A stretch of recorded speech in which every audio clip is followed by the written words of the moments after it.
मेरा नाम क्लोटिल्डा टोप्पो, मैं पटना देश से हूँ।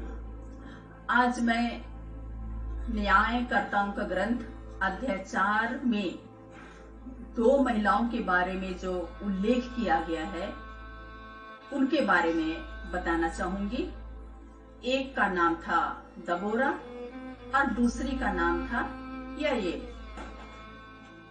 ठीक जिस समय सिसरा यहूदियों पर अत्याचार कर रहा था, उस समय उस इलाके में यानी इस्राएलियों के बीच में एक नबियानी जिसका नाम दबोरा था, न्यायाधिकारी के रूप में कार्य करती थी। वह इफ्राइम के पहाड़ी प्रदेश के इलाके में रामा और बेतेल के बीच एक खजूर पेड़ के नीचे बैठती थी।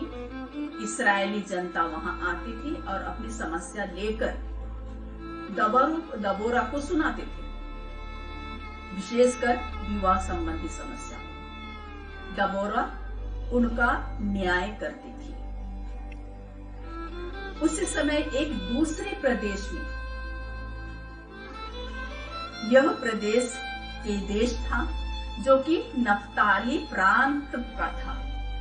उस नफ्ताली प्रांत के केदेश प्रदेश में एक ईश्वर भक्त युवक जिसका नाम बराक था रहता था। दबोरा बराक को ईश्वर के आदेश अनुसार अपने यहाँ बुलवाई और दबोरा ने बराक से कहा कि तुम नफ्ताली के कुछ लोगों को और जबूलून वंशियों के कुछ आदमियों को लेकर आगे बढ़ो तबोर पर्वत तक। बराक दबोरा से कहा कि यदि तुम चलने को तैयार हो तो मैं चलूंगा और यदि तुम नहीं जाओगी तो मैं नहीं जाऊंगा। दबोरा बराक के साथ आगे जाती है। वे नफ्ताली के लोगों को, जबूलून वंशियों को लेकर आगे बढ़ते हैं। जब वो तबोर पर्वत के नजदीक पहुंचते हैं तब सिसरा को इसकी सूचना मिलती है। सिसरा अपना पूरे सेनाओं के साथ, लव लश्कर के साथ बराक का सामना करने के लिए निकल पड़ता है।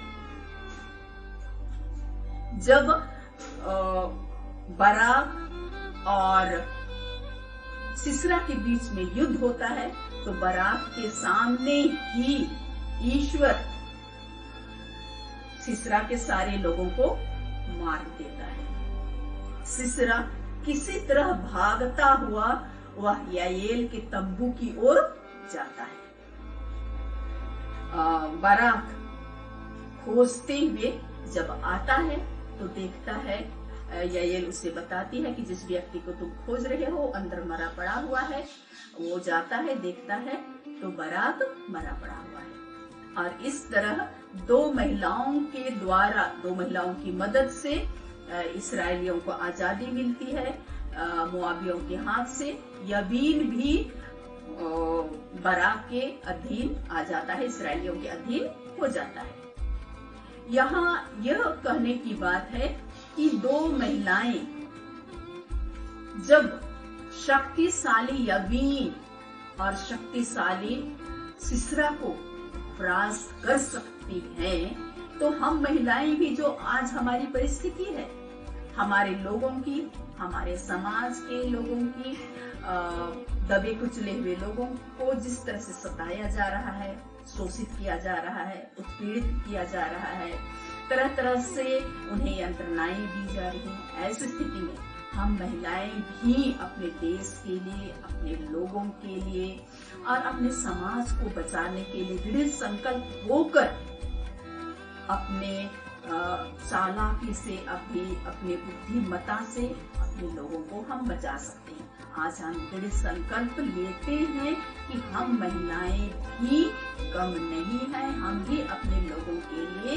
उन्हें बचाने के लिए, उनका उद्धार के लिए कुछ कर सकते हैं। मैं इसी के साथ अंत करती हूँ। जय यीशु। धन्यवाद।